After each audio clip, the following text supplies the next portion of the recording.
Aka, Loropian oyoq kiyimini uy sharoitida tozalashni o'rgating, iltimos. Xo'p bo'ladi, yuring, o'rgataman sizga. Obunachilarimiz tarafdan eng ko'p berilgan savollardan bittasi uy sharoitida oyoq kiyim, zamshi oyoq kiyimlarimizni qanaqangi usulda tozalasak bo'ladi degan savol berilgan. Xudo xolasa bugun niyat qilganmiz, sizlar bilan shu oyoq kiyimni uy sharoitida qanaqangi tozalashni birga o'rganamiz. Bizga nimalar kerak bo'ladi? Shotka kerak bo'ladi.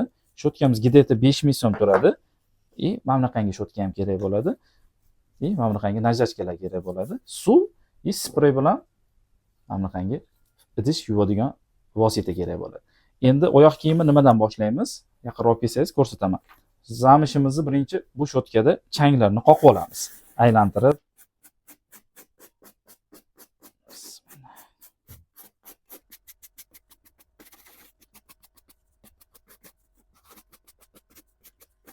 Mana tukronni ancha ko'tarib oldik zamishimizni. Changlarni ham qoqib oldik. Changlarni qoqib olganimizdan keyin hammamiz uyimizda bor idish yuvadigan vosita AOS yoki Fairydan foydalanamiz. Fairy yo AOSdan ko'p qo'shib yormaymiz, 25 gram qo'shsak bo'ldi suvga. Suvimiz bir 200 gramcha suvga bir 25 gram bu vositadan qo'shamiz. Buni yaxshilab aralashtirib olamiz.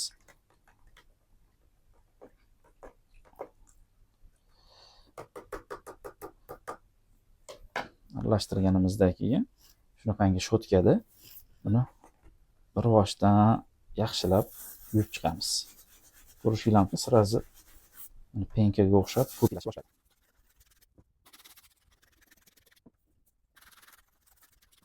Bu eng oddiy usuli hisoblanadi uy sharoitida tozalash. Har kuni tozalab yursangiz bo'ladi. Shu usulda. Qanday politensada sochiqimizda buni tartib olamiz degandek.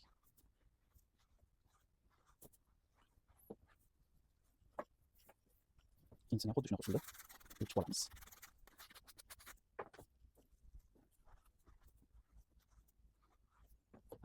Endi ichiga kalotka solib olamiz. Mana bunaqangi forma держателlar bo'ladi. Bu formasini ancha o'zini holatiga qaytaradi. Kelasiga solib qo'yamiz. Agarda sizda bunaqangi kalotkalar bo'lmasa, bemalol bizga kelsangiz bo'ladi. Bizda sotuvda bor.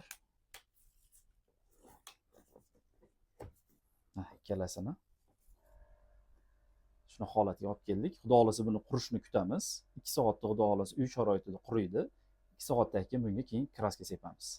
Mana oyoq kiyimimiz quridi. Endi oyoq kiyimni birinchi ishqalangan changini qoqqan shotkamizni qaytadan olamizda. Bu shotkada endi tuklarni ko'tarib chiqamiz. Bu shotkamiz sal qattiqroq hisoblanadi. Shuning uchun zamish tukini ko'tarishga yordam beradi. Zamishimizni bir tarafga qarab chiqamiz.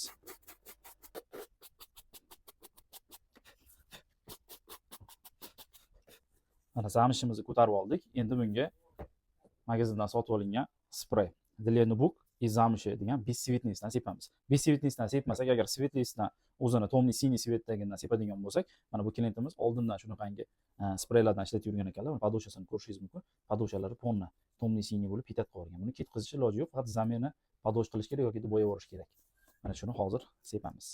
Agar siz uyingizda bunaqangi shotka topa olmaydigan bo'lsangiz, bunaqa narsa sotib olsangiz, sprey tepasida o'zini maxsus shotkasi ham bo'ladi. Shundan ham foydalansangiz bo'ladi. Bu ham ancha zamishni ko'tarib beradi. Xudo xolasa buni sepib olamiz.